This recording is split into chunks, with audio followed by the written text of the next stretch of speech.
Most people think mountain biking is about fitness. I think it's actually a training ground for decision making under pressure. Real life punishes indecision. Decisiveness is a skill. Underdeveloping this skill costs money and worse, time. My greatest fear is time lost to things that I don't value. How does this have anything to do with mountain biking? Well, it's a stage to practice making good decisions quickly. Let me explain. Research shows the average adult makes 35,000 decisions every day, but most of those decisions aren't practice, they're survival. On the saddle, with rocks and roots ahead, one must decide, commit, and manage the results of their decisions. There are three things happening here.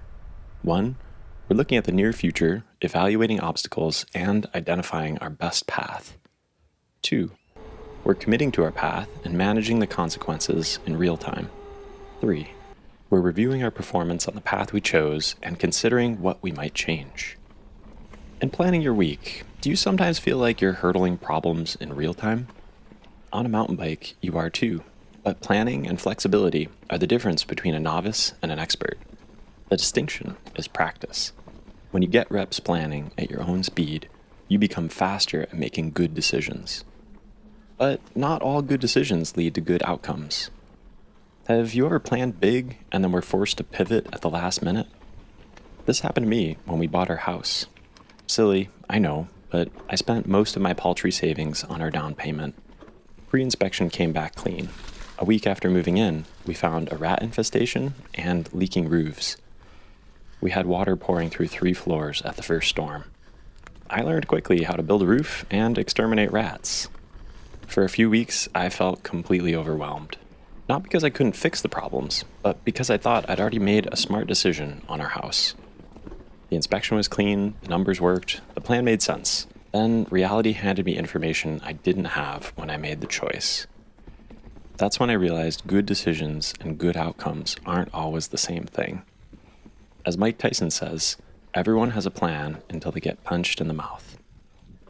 On the trail, you'll pick a rock or a root to dodge, and at the last minute, you'll realize there's another beside it that makes it impassable. In life, I occasionally commit to plans and need to be humble and flexible at the last moment when something unexpected changes. It used to really throw me off. I struggled with sticking to a plan that seemed to work well and then failed suddenly. The trail punishes hesitation, but it also punishes rigidity. The more you endure it, the easier pivots become in everyday life. But sometimes we epically fail, and we watch someone unexpected succeed. How do you react when you see someone succeed at a challenge that you labored for unsuccessfully? I used to cite excuses for why I didn't prevail. When I played saxophone in jazz band, I watched my classmates progress faster than I. I felt ashamed. I practiced too. I told myself they had better instruments. They had natural talent. I came to realize they were putting in more work than I. The performance gap wasn't God-granted talent. It was repeated will to fail and try again. After mountain biking with better riders, I now review how they navigate situations and learn from them with humility. One of my race buddies is nearly 60, and he rides a fixed gear, steel frame without suspension. That's the opposite of a handicap, and he's one of the best riders I know.